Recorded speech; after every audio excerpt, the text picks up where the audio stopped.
Urea DAP के लिए अब किसानों को लाइन में नहीं लगना पड़ेगा।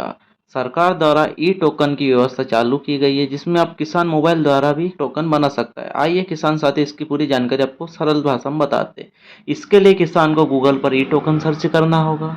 ई टोकन सर्च करने के बाद ई विकास प्रणाली पे आप ओके कीजिए। जैसे आप इस पे ओके करते हैं, आगे इस तरह का इंटरफेस आ जाएगा। ये जानकारी को अच्छे से पढ़ ले। इसके बाद आपको लॉगिन करना है। लॉगिन करने के लिए किसान के पास आधार नंबर होना चाहिए। जैसे ही आप लॉगिन दबाते हैं तो नया इंटरफेस आपके पास ऐसा ओपन हो जाएगा। इसमें पुराने से पंजीकृत किसान है, अगर उन्होंने ले रखा है खाद तो डायरेक्ट इस पे ओके करेंगे या फिर नवीन वाले पे ओके करेंगे। इस पे आपको आधार नंबर दर्ज करना है।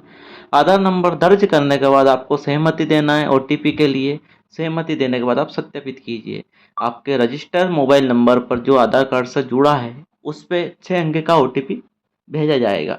उस ओटीपी को यहाँ पर डालना है। यहाँ डालने के बाद उस ओटीपी को भी सत्यापित करना है।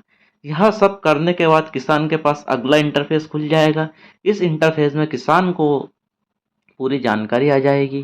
किसान का नाम, इसके अलावा किसान ने अगर मोबाइल नंबर सत्यापित नहीं कर रखा है तो यहाँ पर 4 अंक पहले डिसाइड है, इसमें 6 अंक डालकर आप मोबाइल नंबर को भी सत्यापित कर सकते हैं। इसके बाद मुख्य बात आती है समितियों की। किसान या तो सहकारी समिति से खाद लेता है या निजी रिटेलर दुकानों से खाद लेता है। तो यहाँ पर आपको सहकारी समिति की सदस्यता में बदलाव करना हो तो आप इसमें अगर सदस्य हो तो हाँ कर सकते हैं, और अगर नहीं हो तो नहीं कर सकते। इस तरह आपकी सहकारी सदस्यता की अपलोड कर दी जाएगी, अपडेट कर दी जाएगी। इसके बाद किसान साथी को आगे की तरह किसान को जो उसने फार्मर आईडी बना रखी है उस पर टच करना पड़ेगा। जैसे एग्रीस्टेक से आपकी भूमि का पता कर सकते हैं, यानी कि जितने खसरे हैं वो सब खसरे अपने जुड़े हुए हैं। इस तरीके से आपका इंटरफेस खुल जाएगा। इसमें सारे खसरे की जानकारी आ जाएगी। इसमें किसान साथी अपने खसरे देख सकता है। उसके अलावा अगर इसमें अगर संयुक्त खाते जोड़ना चाहता है तो उनको भी किसान जोड़ सकता है। नीचे इसमें कॉलम दे रखा है, वहाँ से संयुक्त वाले खाते जोड़ सकता है।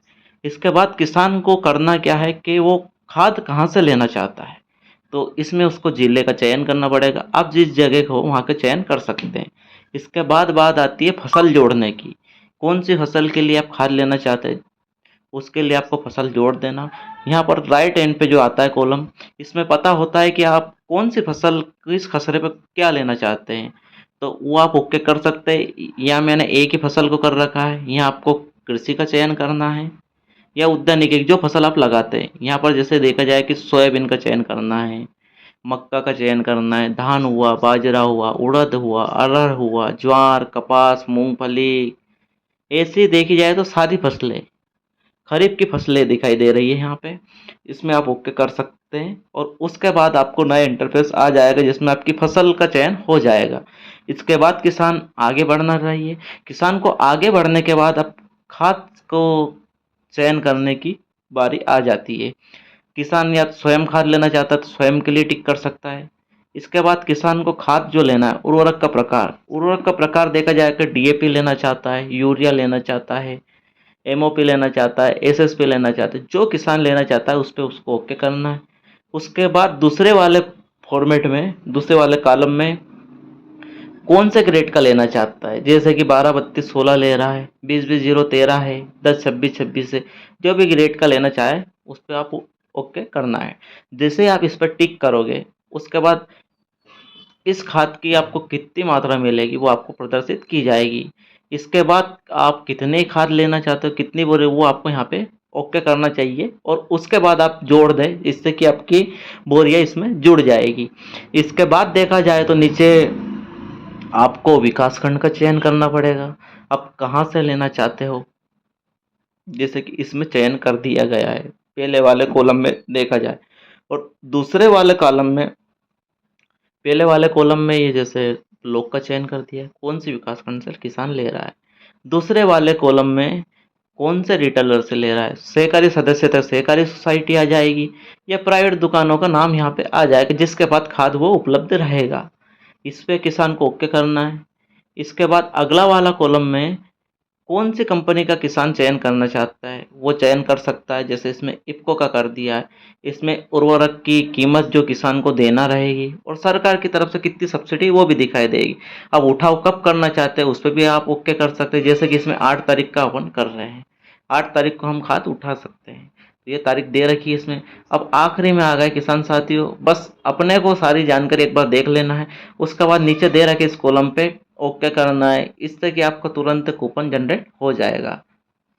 बड़ी आसानी से टोकन जनरेट हो जाता है। कूपन जनरेट होने के बाद किसान इसको डाउनलोड कर सकता है। इस पे एक बार आपसे ओके मांगेगा। कूपन जैसे ही जनरेट होगा आपको नया पॉपअप दिख जाएगा मैसेज, इसके बाद थोड़ा लोड होके आपका कूपन जनरेट हो जाएगा। कूपन जनरेट होके आप इसको देख सकते हैं। इसको प्रिंट लगा के इसको प्रिंट कर सकते हैं। इसको पीडीएफ फॉर्मेट में भी आप डाउन मोबाइल में ओके कर सकते हैं। तो इस प्रकार किसान मोबाइल से ही टोकन जनरेट कर सकता है। आसानी से ही मोबाइल से टोकन जनरेट हो जाएगा। इस तरह की जानकारी के लिए चैनल को सब्सक्राइब करें और ज़्यादा से ज़्यादा किसानों तक पहुँचाएं, ताकि वो आसानी से ही घर से ही खाद के लिए टोकन बना ले और जाके सीधे वो खाद प्राप्त कर सकते हैं। धन्यवाद।